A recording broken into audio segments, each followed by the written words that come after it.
Hey guys, welcome back to another episode of Wargamers on a Budget. I know it's been a while, right?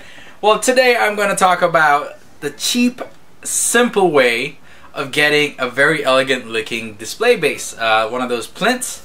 I found out that you can get 13 pieces for $2.61 at Michael's using the 40% coupon. Without further ado, I'm just going to show you real quick what they look like. This one is probably my favorite. I don't know if you guys can see it that well. This is about an inch by an inch by an inch cube. You get 13 pieces.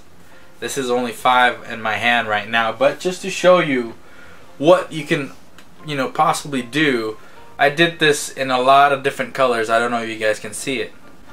What it does is it just gives you a very, very simple looking display base, display plinth, and the result is excellent. I'm actually just going to show you the result first, and then I'm going to show you how you actually do it. I'm going to do a showcase real quick. This is a model that I actually got from Roman from Massive Voodoo. He gave me and Jed Mystics the exact same model each. He wants us to paint it and see what, because he wants to teach us a little bit about painting. He wants to see where our skills are at. As you can see, I didn't do anything to the base except for priming it black and then put a little bit of paint on the top part where I'm going to put my miniature on. No sand, no flock, nothing, no cork. It's just simply paint. The result is amazing. I actually got this idea from Aaron Lovejoy. He was showing me all his stuff and then it was like, hey, this looks pretty good. And I was like, yeah, you can use it, go ahead. He got the inspiration from somebody else, and I forgot who it was, but it's a simple display base like that. I think works perfectly for competitions, because if you I'm gonna take Crystal Brush for example. They don't use the base as a basis of your score, how well you did. Obviously, if your base looks a lot better than your miniature, then you're actually going to get taken points away from you instead of actually winning because of the base, because they actually wanted to see the model itself. But then in most cases, if you do have elaborate bases, they're actually going to, oh yeah, the whole you're actually making a diorama. So the only time that the base actually works in your favor is when you're actually doing a diorama.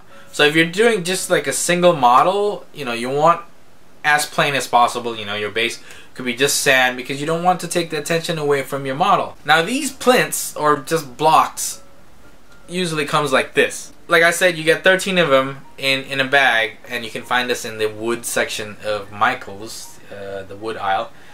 One thing that you have to be worried about is some of these actually have cracks, like I'm showing you. So what you do is, when you paint them up, when you prime them, you figure out which side that you want as the top. And then you have to also figure out the other 4 sides that you want to show. For example, this one is probably going to be my top because it's pretty smooth. And the bottom is pretty rough, so this is going to be the bottom. As this is my top, now I got to figure out which one is going to be my front. This side is pretty smooth as well, so the top side and the front side has to be smooth. Because, you don't want to show the rough part on as the front side, because most of the time when you enter it, it's going to be placed in front of you, and then you'll see only the top, front, and maybe the sides. Now the way that you start with this is really pretty simple. Actually, you get the blocks like this, plain wood. These are some of the cracks that I'm telling you. Some of them are smooth side, some of them are rough, usually on the one that's being cut or against the grain. Now after that, I prime them black like this. I prime them everything black. You can try a different color, if you want the wood stain, you can do the wood stain paint. You can do rust, you can do bronze, gold, whatever you want your plinth to be. But I like the simple way, so I use the black one, like this one over here, and then paint it on top. Now the basic idea of getting the paint is, I'm going to show you with the grayscale one, the black and white one. So everything else is black except for the top side, and I want the smooth side to be the front, which is this one. So I want a particular light source from the back. So what you're creating is a gradient, black here, white here. So what you get is some kind of gradient. So you start with gray with your airbrush over here, and then you also get, you know, the lighter gray, and then finally you get white over here. That's pretty much it. Now I'm going to show you an example of the other way of doing it, you know, using different colors. This one is actually my favorite over here. This is using brown, yellow, and white. Now for example, if you have a model, I'm going to put it right here. So it's perfect for a single model, and it looks like, you know, she's in some kind of room that's kind of dark, and then there's one light source from the top like a spotlight, and I can probably play play with the paint when I'm painting this girl up. So the light source is coming from this direction over here. You know, that's just one example of doing it. Now that's one directional lighting for the particular base. Let's try it out with different ones. Like for example, this one. I'm combining the lava base tutorial that I did before with this, you know, display base. So I use red, yellow, orange, yellow, and white. So the miniature is going to be around here somewhere, probably facing. Let's see where the smooth side is. This is actually the smooth side. So the miniature is going to be placed somewhere here and over here to be facing this way, to the front, like this way.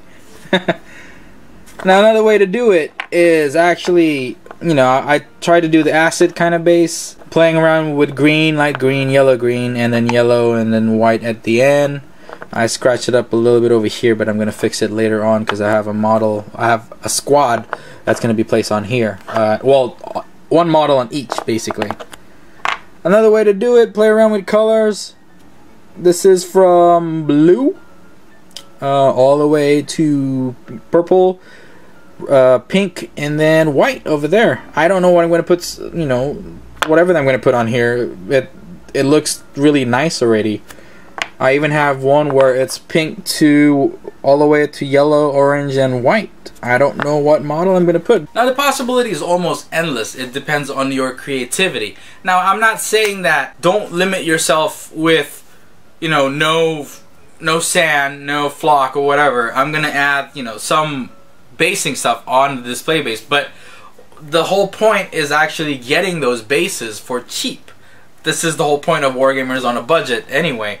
You know, so you can get 13 small display plinth for your model, for your solo figures, for $2.61 at Michael's with the 40% coupon. If you have the 50% off coupon, it's going to be $2 something. It's going to be less than I think it's $4 without tax, and then so $2 something. Yeah, I can't do math on top of my head, but the whole point is you get cheap bases, and if you're worried about, you know, if it's not the regular round base, whatever. If it's for a competition, you don't really care about the round bases, unless it's a squad, or, you know, there's limitation like, oh, the squads actually have to be playable, or have to be on a playable base, or whichever. But if you're doing solo models or you're doing big models, they have the bigger plinth as well for like $1 or 79 cents, I believe. I have a couple. I usually buy them in bulk, and I just prime them black, put stuff on top of it, and that's my display base. So I hope that my tip is actually good for you if you want to start using, you know, display bases. If you want to be more concentrated on competition paintings and stuff instead of, you know, just painting it for the tabletop standard. You know, go ahead, buy more plinths, buy cheap stuff. If you find out more stuff that you can use as display plinth, please let me know. Comment down below. And this is Mars. Thank you again for watching Wargamers on a Budget. Bye!